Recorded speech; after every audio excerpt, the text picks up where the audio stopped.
Hello, everyone, and welcome to today's Training Industry Leader Talk, Creating Memorable Training Experiences, sponsored by Adobe, ComLab India, ELB Learning, Schoox, and WhatFix.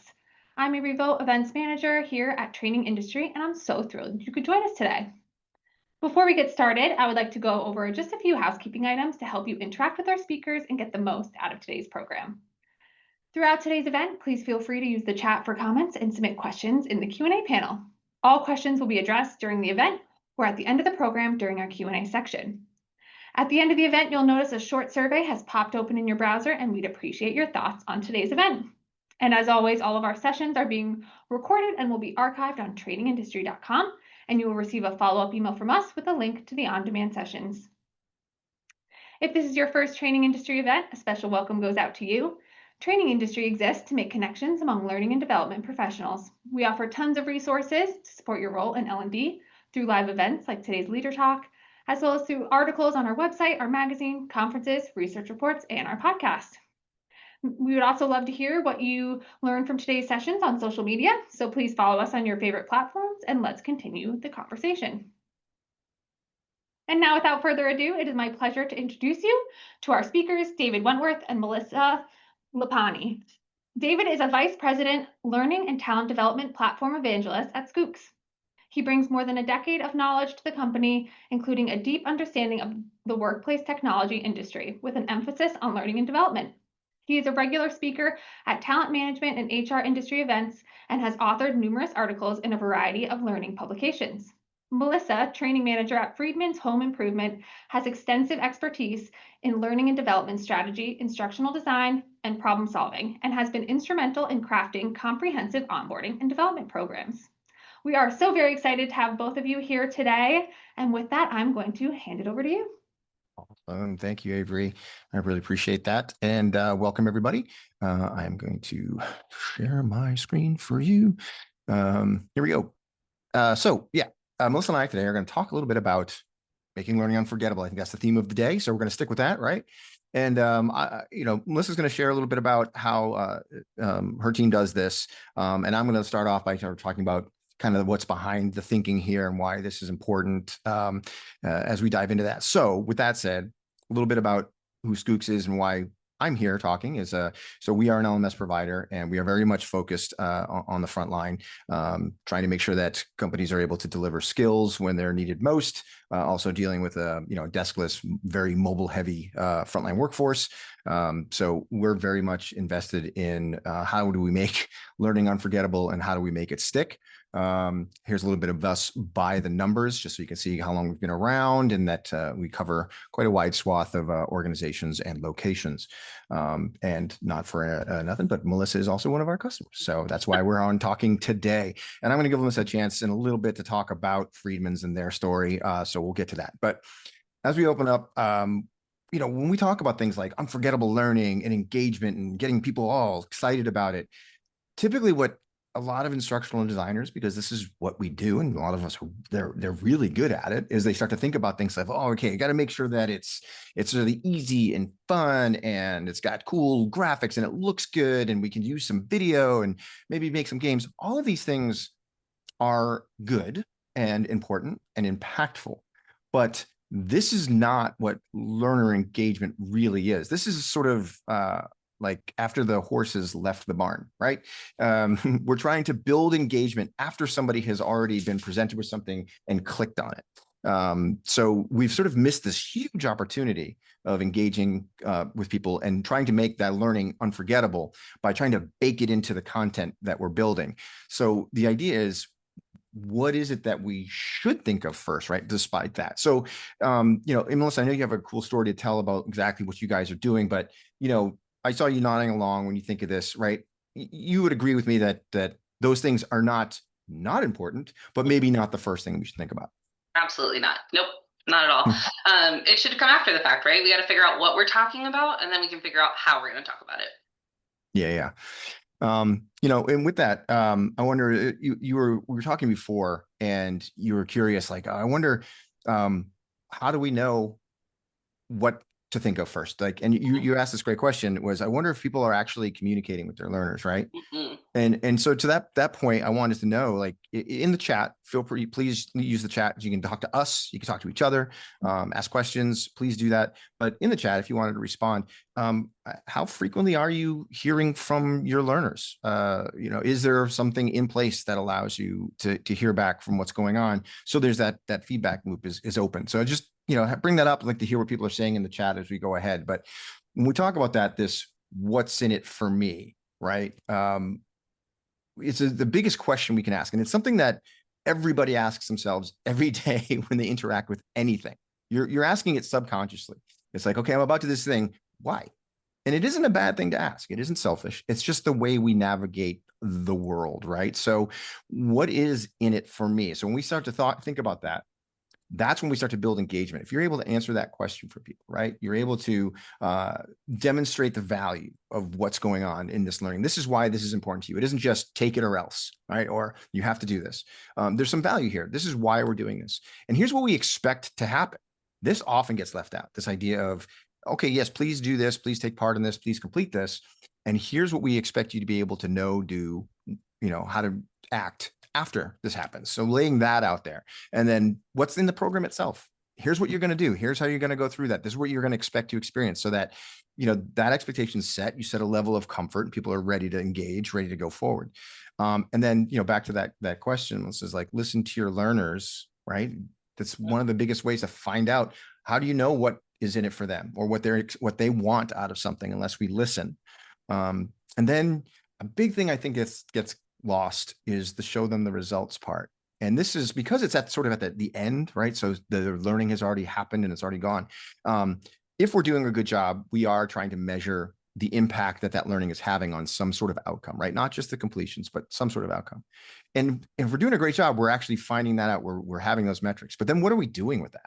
Are you then coming back to the learners and saying, look what we did, look what happened, look what you achieved because of this? I think we skip that a lot because we're always on to the next program. You got to keep moving forward. Yes, we measured the impact, but that was for the executive team. It wasn't. But the idea is, no, come back to the learners and say, all this stuff we talked about at the beginning, here's what that really looks like. And now you're building engagement for the next time, right? You're already ahead of the game for engagement the next time you want to come by and ask for people's time, and things like that. And then the sort of last thing I want to touch on before I let Melissa explain how they're doing a lot of these kinds of things and the way they approach things at Friedman's. You hear a lot about personalized learning. That's been kicked around for many years now. But it was really important to at least get to a level of personalization where we're focused on two things. It's not just it's unique or applicable to that person based on their needs and interests, their role, where they are, their tenure, whatever it happens to be. But it also is available to them in a time frame and in a venue that makes sense for them, right? So that's personal too. If you're asking somebody to completely step outside of what they're normally doing or take some exaggerated steps to get to where you want them, it's no longer personal. It's now a chore. It's some job and it's external to them. So the more that we can provide multiple opportunities with different modalities, the ability for people to, reach out and do things on their own to the degree that we can let that happen, that's very important. Again, that learner input, that leads to a lot of personalization. And it is, again, it isn't just, okay, hey, we have this chat box that you can give us feedback. And then that's the end of it, right? If you're not actually looking at the feedback and then addressing it, whether it's address it to say, you know what, we've heard, and a lot of people are saying this, we're going to make that change, or we've heard and we don't think that's an issue, and here's why. But you have to be able to respond to it, because if it feels to them as though they're just shouting into an empty chamber, they're going to stop doing it. And, maybe ultimately that's what you want, but it's not going to help your learning any if you do that. So, Melissa, I do want to hand to you. And I thought, you had another interesting question based on the way that you guys do things, but you wanted to ask the group to maybe chime in on something else too. Yeah. I would love to hear how often you are delivering content to your learners. Is it on a regular cadence? Are we talking annually? Is it quarterly? Just how often is content being delivered to your audience? Well, that'll be a key theme of what we talk about today. Nice. Okay, so with that, while people are having that chat, I want you to go ahead, Melissa, and just tell everybody what you guys are all about, and then we can get into that story. Love it. Okay. So Friedman's Home Improvement. We are Northern California's largest family-owned local home improvement retailer. We have a long history. Our story started in 1946, about 40 minutes north of San Francisco, California, in Petaluma, if you know where that's from. And you can imagine that in a family company with that long of a history, there's lots of stories to tell, but I'm just going to cut out a couple of things here and tell you some highlights. But this is Benny and Joe Friedman. These were the two brothers who started our company. After World War II, they pulled their entire life savings, a whopping $4,000, and they started buying scrap and salvage materials. Petaluma is known for its agricultural community. Like, we have a parade every year that celebrates butter and eggs. It's the Butter and Eggs Day Parade. And these guys were instrumental in making that happen in our community. They were constantly meeting our community with where they were at and what they needed. And it wasn't this, we're a retailer, so we carry this, this, and this. It was, our community needs this, so let's go find these products for them. So right off the bat, there's this deep commitment and understanding who they were serving. And so when you progress a little further, we opened up another store in Santa Rosa in 1970s. But right after that, our first store burnt down. So up until like 1993, we were still one location.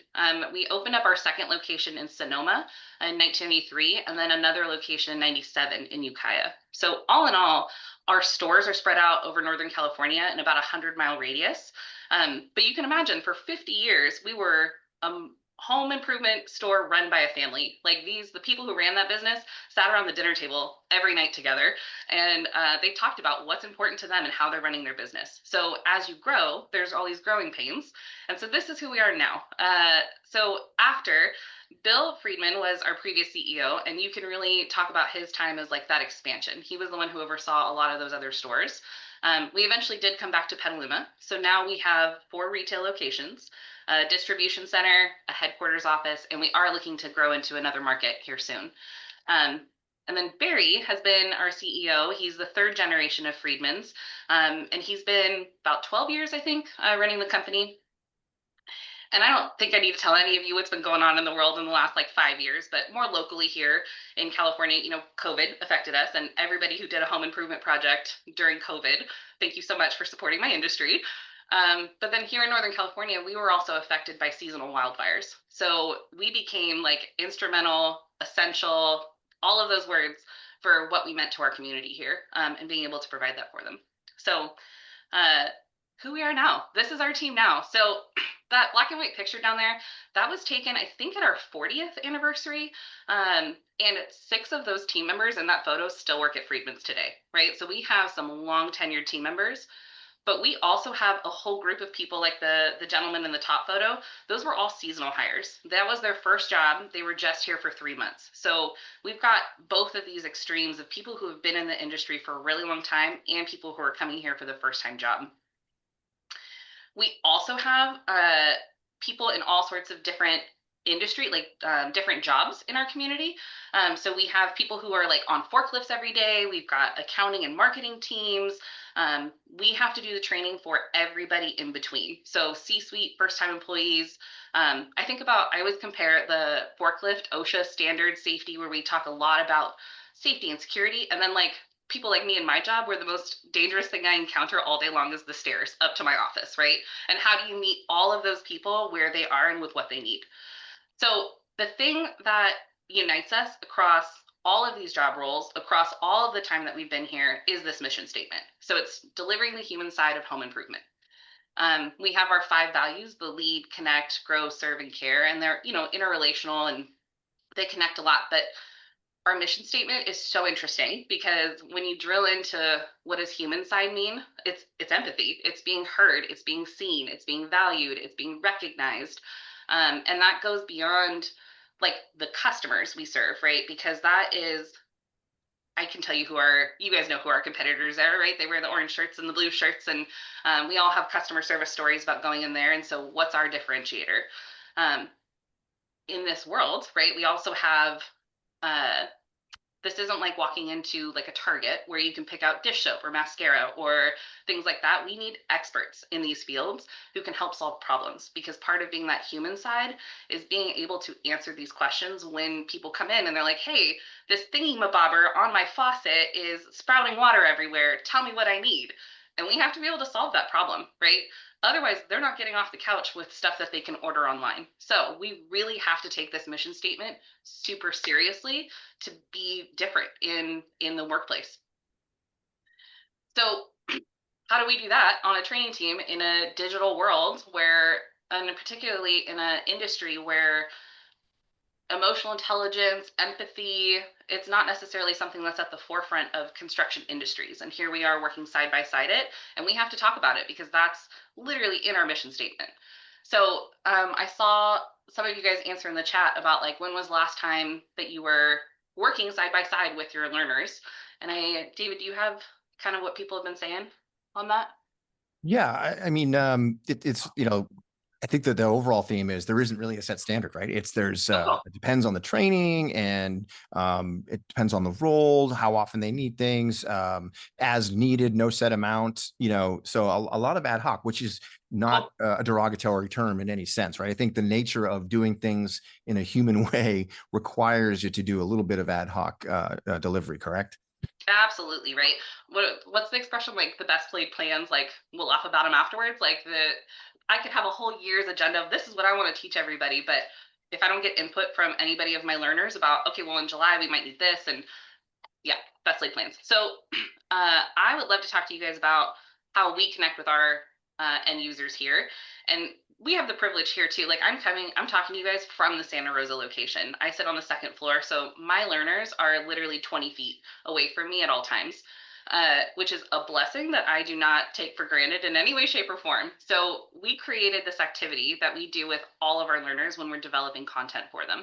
It's really simple.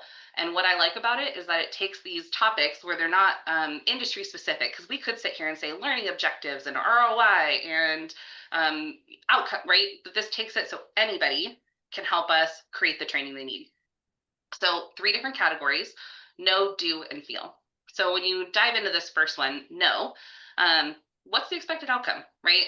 Oftentimes when people come to you and they're like, we need training on this, we need it right now, right? And I know everyone probably just smiled and nodded because they have somebody in their company who comes to them all the time and is like, we have this problem. That's essentially it, right? Is they're coming to you with a problem. You need to be the human side and help them solve that problem. So what do you need to know? And this bucket opens up so many conversations with the people that you need to build this training with, right? Because if there isn't a problem, then why are we doing this, right? Is this just a follow-up conversation that we need to have? Is it something we just need to make more clear? But this unlocks like a lot of different conversations with leaders, particularly.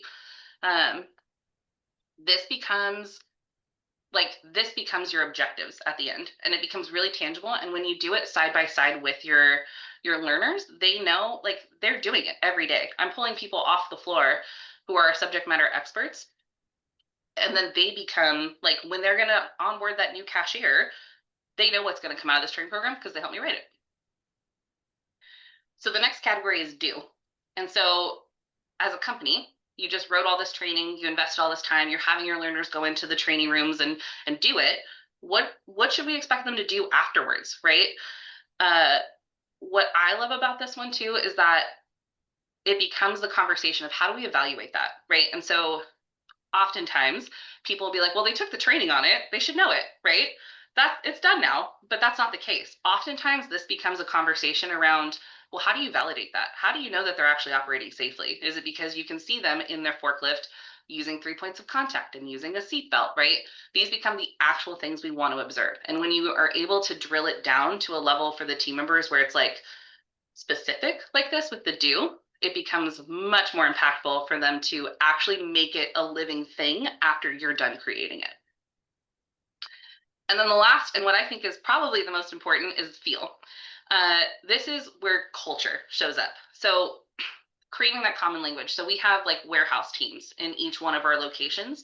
And when I first got here, you could even see that the Santa Rosa warehouse location was talking about things differently than the Sonoma warehouse location. Even though they're doing the exact same job, the way they talked about it would make things harder for them to streamline and to make systems and processes because they were talking about it differently. So when you get this feel, it becomes how the language for literally everything. So if you think of like a Venn diagram, I always think of the feel as the middle of that Venn diagram, where like policy and process is on one side and the human is on the other side. And this is right in the middle of how do you connect what we have to do to run a business to that human part of it all. So the feel is also where, like, when you write training and it's you're encouraged to versus you must do something, right?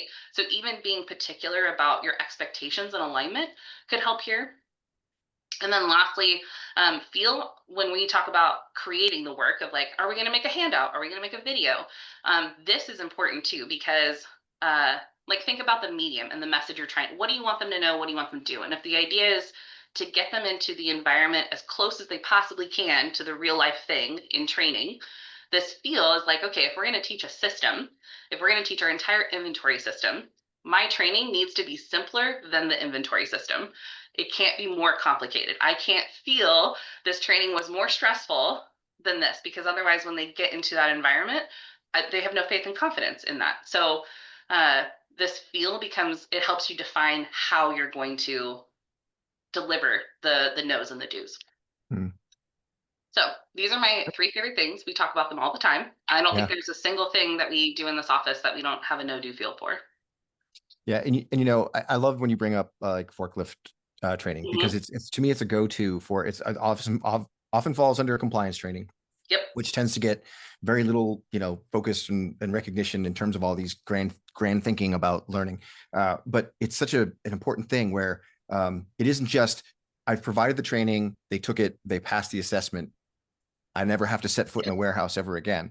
And it's more about, no, are you actually seeing that people are doing the things that they need to be doing, and explain to them the reasons why they need to do it. It's safety and it's insurance and it's all of these things. And then when those things are happening, you go into that feel part. How do you feel? Oh, I get to go to work somewhere where I'm not looking over my shoulder every 5 seconds, wondering if someone's going to hit me with a forklift. And we also become an employer of choice, because instead of working at the warehouse down the road where people are getting knocked over left and right, I can work here where it's much safer. You know, it all goes into this, and it isn't just simply oh, here's this training that you have to take or we're in trouble. Yeah. You know, I always think about too, I'm sure every driving school had it, but you remember when you were in driving school and you had to take, I think it was called like the red pavement, and it was like, you remember that video, right? Yeah. And that's what I'm on the talking highway. about, the feels. Yeah, right? Because that video helped me remember I mean, I've been driving longer than I haven't been driving in my life, right? But I remember that video and how serious I should be taking road safety, right? So those feels are really important, because that's what helps like stay longer. I may not remember the actual words on that page and what those specifics were, but I will remember that I should be taking this seriously. So For sure. yeah. Yeah, so I mean, even for this webinar, I did a no-do feel, right? Like, when I'm talking to all of you, you guys gave me an hour of your time to talk to me. So like, what would I hope you know after this? What do I hope you do after this? And how do I want you to feel after this? So these are the examples that we have up here, but I hope that we're going to talk about the tailgate next. So that's one of the points up here. Great. All right. Yeah. So yeah, let's bring up that, because I you know, I've talked to you before about this, and I think this is a great sort of example of personification of all the things that you're talking about. Yeah. Cool. So what's a tailgate? That's the first question. Actually, let me back up even one step further. Sure. When I started here about 4 years ago, the state of training and what it was, I started literally the same week we adopted an LMS. So like, here's your new training manager and your new LMS, and here I am. So what training was is we would have this sheet of paper called a tailgate, a safety tailgate, and it was just the safety topic of the month. And managers had to go chase around all 100 team members to get them just to initial and sign off. Who knows if they read it? Who knows where those documents went afterwards? Who knows what kind of follow-ups were happening? It was, I mean, chaos, right? So when we got the LMS, we stuck to a system that they were familiar with. So for the first maybe year, all we did was that safety tailgate on our LMS and some other things with some other job roles. But in terms of a whole company adoption, this is where we started. Take something they know they're already doing and move it here. Once they got comfortable with that, we started, adding videos and quizzes and polls. But then we moved on and we wanted to elevate the entire company at once. Like we can't just focus on one job role because I have a commitment to serve all the team members here at this company. So I can't just focus on one job role at a time. So we developed, expanded the monthly tailgate. And so now we've included what's called the Friedman's fundamentals, which is this is where the essentials, the basics, right? So here you've got an example of like identifying and connecting with customers. So this is where we go into soft skill development. We go into customer service, we go into phones, emails, growth mindset, all these kinds of things. And this is different kinds of content that we put in there. So we make the videos from in-house, right? So like even in that picture, that's 2 of our team members. So all of our video, like they recognize those faces, they recognize those stores. I'm often the voiceovers on them, so like they even hear my voice, like it's us. It sounds like us, it looks like us, and then on top of that, leaders get one more course. So all team members get 2 courses every single month that cover these things. And then leaders get a third topic. And this is really where we're diving into emotional intelligence and empathy and all of these leadership skills. And then when we think about the feel, right? Again, we deliver most of this on a digital platform. So we do have videos and we have handouts that they can take away. But what's really special about this is leaders have 2 weeks to do this content. It gets assigned on the first of the month. And then somewhere in the middle of the month, usually it's that second Tuesday, the entire management team here at Friedman's, we get together on a Zoom call and we talk about it. They're given discussion questions based on the topic and then they have some time to think about it. And then we come together. There's small breakout rooms so people feel a little more comfortable sharing in small groups. And then we come together in like the 5 or 6 groups and we all do key learnings sharing. And it's about an hour long. Our CEO facilitates it. And this is really where like the meat of it comes in. And I love these calls. I look forward to them every single month because you hear what people took away from it. And I literally sit there with my no do feels and I hear like, did I hear that? Did I hear this? Did I hear this through these conversations? And on top of that, we also use polls. So we use polls in our training to have a 2-way conversation with our team. So the same questions that they are answering on that development call, the call 2 weeks later as a management team, they've already gotten them and they give their first draft to me and I read them. It's how I start my morning. I love it. I have my coffee and I read their answers to the polls and what they took away from it. And it makes me feel like I'm not just talking to them and here's what you need to know this month and why we're talking about it, but it's what are you taking away from it? Why was this important to you?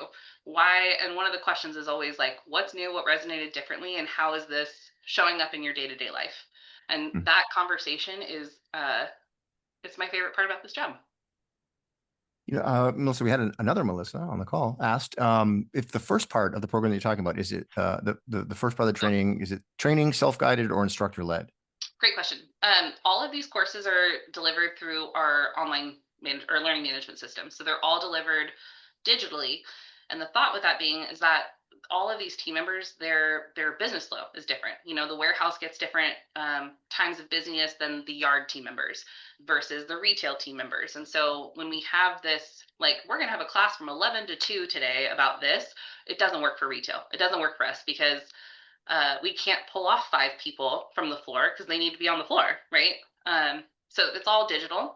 We do have some classes that are in person.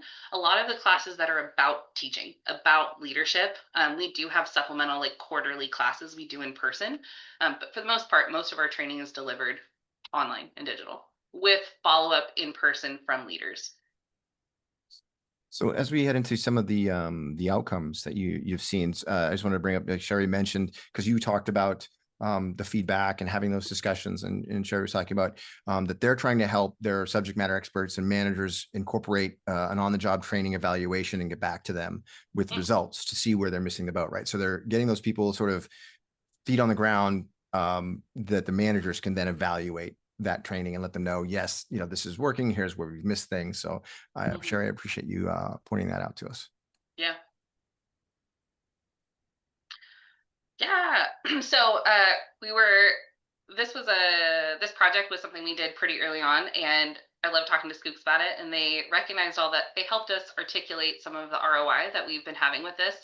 So with these expansions into the tailgate, we have seen significant improvement with a lot of the safety stuff because we've transitioned from this paper document that maybe it got read, maybe it didn't, to having an online system where it was interactive. We use Articulate to build some interactivity into things too, but having something where they can actually interact with it, our safety numbers went down consistently for 2 years afterwards. And then doing the compliance training and reporting, we saw a 70-hour reduction per week, and that's across teams. So like that's our team tracking stuff down, that's human resources tracking stuff down, store leadership's tracking stuff down. Having that consolidated place for us has been really important. But the thing I think I'm most proud of, I think, is this management training, taking it from 1 year to 3 months. So when leaders used to onboard here, this industry that we have is huge. I think, I don't know if I mentioned it before, but we have easily 50,000 products in our store. We serve everybody from the enthusiastic DIYers who want to just judge their rooms to professional contractors who are buying hundreds of thousands of dollars worth of stuff, and they know it. They know more than I will ever know about lumber, right? So when we are able to up train our managers so that they can meet the demands of all of those customers really quickly and all their team members, that's been a huge improvement. So the management training through that tailgate program has been Nice. awesome. Yeah. Well, Kathy says she loves that. That was great. She likes that explanation of that. We did have a question from Betsy. Speaking of leaders, are the leader add-ons that you mentioned, are those available to other level employees who may want to move up? Yes. Great question. Our library is completely open. So we have the managers take it first because we want them to have the skills before we ask their teams, right? And we want them to have exposure to it first. So we've been doing this now for about a year, 18 months almost 2 years maybe.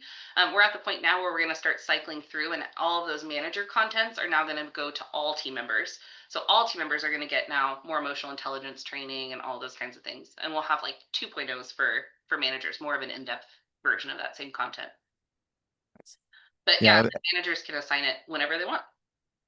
No, that's perfect. And I think it fits here. Was earlier Elizabeth had commented that a few weeks ago they had to go through the current training as a learner and perform the same tasks and just I tried to perform, right? So I think that's a great example of, I mean, what's it like, to actually go through it and do it. So you don't get a sort of better picture of what you're providing than doing it, going through it yourself, for sure. For sure. We love having we like to build connections sometimes with some other like support teams, like kind of behind the scenes from retail. So like my tech team, love them. Hi tech team, I think they're watching. So like they will take our training before like a cashier does, because we need to make the assumption that this person doesn't know anything about the platform before they come in. So what questions does this person have who doesn't have that knowledge? Like we can't take for granted what they may or may not know. We have to tell them. So yeah, often having somebody take a training who's not in that work all the time, that is really helpful. Yeah, I mean, I think almost anybody can have that experience of being so close to something and being so involved into something that when you have to explain it to somebody, it's like, but it just is. This is just how it works. Like, it's like drums behind me. I've tried to give lessons in the past, and it's just boils down to me saying, well, just do it. Just do it. Yeah. That's you're supposed to just do it. Yeah. So the ability to, and as Andrew calls it, the curse of knowledge, the ability to pull yourself up just a little bit, take that step back. Okay, what am I actually putting people through? What do they really need to know? It's so important because, and it's not because we're, doing a bad job or you're bad people. You're just busy and you're in it, and you eat, sleep, and breathe it all day. You got to remember that, people that are coming to work in these other roles, they don't. They're probably not even thinking about it at all until you bring it to their attention. Yeah, and part of that is why I love doing the no do feel with those team members in particular too, because especially in a company the size of mine, right? There isn't this like expansive job network for them to go up level, right? There's only a finite number of managers in this company. There's only a finite number of employment opportunities. So when you sit down with them and you're like, hey, I know you know this, but I need everyone else to know what you know. Let's do this together so you can help me create this program. That's development right there, right? How do I get that knowledge out of your head onto this piece of paper for everyone else to know? So that's also a huge win for it too. Yeah, I mean that's a key point in this kind of environment where you've got frontline workers and you've got sort of that upward funnel isn't as expansive as it is in other places. So Yeah. that tight wire act of, you mentioned the leadership add-ons and that. So making sure that the opportunities are known, available, and the pathway to them is seen. But you also support everybody else too. It isn't though, oh, you don't want to become this, well, then we don't need to support you, or really, right? It's this, if people are good at their job and they're happy doing what they're doing, they need just as much support as somebody that wants to grow. And that's how you build retention in a frontline environment, for sure. Absolutely. Yeah, and if we weren't, I would say we weren't delivering the human side of home improvement. So it's definitely a core. Yeah, 100%. Let's we've been doing it, we've been answering some questions, but I do want to get to some others that came through. This is a good one, and I saved it for the end because I thought it would be interesting. But Beth was asking, what if you never have the opportunity to work directly with learners you're designing the training for? Now, I know you've just explained how you are able to do that, but do you have either thoughts or experience in doing it where you can't do that? Yeah. My first thought, we're in a digital age, right? And so especially when you think about like software training is a big one we're working on right now.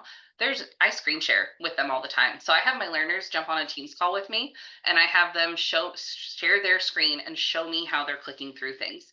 So having a Teams call to do the no do feel with them, right? Like doing the conversation doesn't necessarily have to be shoulder to shoulder in person in the same room. I'd argue that's delightful whenever you can. And like, that's definitely that human side empathy, eye to eye. But I mean, use technology the way you can, right? It's there for us to connect. So connect through that is my best. And I would also argue too that people want to help, right? Like, especially when they're passionate and they're knowledgeable, like these subject matter experts who have worked in the plumbing industry for 20 years and now I'm writing plumbing training, they want to pass along that knowledge. So all you have to do is tap in the right way to meet them there and then get it from them, right? So if they're not computer savvy people, I'm going out of my way to talk to them in person. If they can jump on a Teams call and they're in Ukiah an hour away, jump on a Teams call with me and talk to me. Yeah. I mean, you hit on something there. There's nothing like talking to someone who's knowledgeable about something. And then they just want to share that knowledge. And so it isn't just, oh, I can learn from that person, but it's like, how did that person get that? You give the person that knowledge and they buy into it. They then want to share that knowledge. And in an environment like retail, that's huge, right? The idea that I can not only answer your questions, but we can talk about this kind of thing over here. And this thing is interesting and I have answers for it. Huge. So to be able to use the technology that you have and the subject matter expert you have in the organization to provide that, like, hey, listen, you want to be knowledgeable and an expert in something, we have that for you. Yeah. Speaking of topics, Mary asked a question. When you talk about the manager training, what topics are you including in that? If you have like sort of a broad overview. I'm so glad you asked this question. So I literally call it tea time with the managers, where they spill tea. And I go to them probably once a month. It's a pretty regular meeting that I have with them. And I just talking about what's going on in their stores, what's going on with your teams, what are the roadblocks you're challenging right now. And then I sit back and I take a look at all those themes across all of it. And oftentimes it's people leadership. So it's a lot of people leadership topics. So we did a 4-part series on emotional intelligence. So the first one was about self-regulation, identifying your own emotions, motivation and persuasion. We've done, oh my gosh, so many more. We've done how to give good feedback, how to receive feedback. We've done growth mindset is a favorite that we love to talk about. But most of the time it's a lot of these like people, how do I talk to other people in a way that inspires them? That's a lot of what our content's about. Yeah, that's the sweet spot with manager training, because always, so often if you get really good at whatever it is that you're doing, the next step is a manager, and no one ever said that you were good at that, right? Totally different skill sets. Yeah, totally different skill sets. Right. So it's important to really nail down that stuff. Some people need a lot of help with that. Others are just born to it. But I think you're hitting all the key elements there. Any other questions from the group? Please feel free to throw those in here. We want to keep the discussion going. If you want to share anything with each other about what you're doing. If you want to connect with Melissa or myself, here's our info, and it'll be in the deck. You want to catch up with us on LinkedIn and ask us questions later, and maybe not in front of the whole group. We're open to that too. I don't know, what else do you want to share, Melissa, around this? If there's anything sort of new that you guys have been thinking about or that you've seen that speaks to this? I don't want to put you on the spot, but anything you want to share? Um, just that, I really take to heart the whole idea of like I make plans about a quarter of a time in terms of content. That way I can keep my team engaged with the work. But really, how we decide what content is going to be written comes from our end users, our learners. I don't know that I have a plan for what content's coming out in January because I haven't done my tea time with the managers yet. So, um, and that tea time is also a lot of like what has been working for us, what hasn't, what improvements have you seen? Because then I know where I want to spend more of my time. Like, oh, that kind of training worked for this topic for this audience. Like, let's keep diving into that. Um, we're diving a lot into like system stuff right now, which is a really interesting juxtaposition from like how do you go from these soft skill leadership things to being way more technical and still dividing or delivering that human side through systems and technology. So that's the kind of stuff we're working on right now. Yeah, I like the way you mentioned that. It isn't just, you aren't coming at it from this um, technology first. Let's get Mm-hmm. this thing and plug it in because it's going to work. It's how does this piece of technology further our human connection, right? Like, Yeah, human first, right? I love yeah. that. Well, and then even too, like understanding like that whole idea of like not everyone knows what you know, right? So you look at our inventory system the first time and it's 10,000 buttons with words that I have no idea what they mean. So how do I deliver the human side on that? And like, okay, here's all of your like, here's why, right? Like here's why you have to put in the information at this time because downstream this team needs it to complete their task, right? So it's all of those places where we can find the why and tell you why it's important. That becomes that human side of the systems training. So that's really where we're digging in, which is such a cool thing too to understand how interconnected the business is too, and it's such a unique point of view we get in training. Nice. Yeah. Well, thanks so much. And Avery, if you want to jump back in and wrap things up for folks, and like I said, you can reach out to us after the fact if you have other questions or you want to share anything. Please do. Awesome. Well, thank you both so much for your time today. It's been so awesome reading the chat and following along with your presentation. And yeah, we have about a 15 or so minute break. And up next, we have Laura Sanchez from What Fix for their session, Creating Memorable Training with Workflow Learning. So in just a moment, I will end this session and you can join our next session by returning to the event lobby and going to the session tab. Thank you again, David and Melissa, for your time today, and we will see you all in a few. Great. Thanks, everyone. Thank you.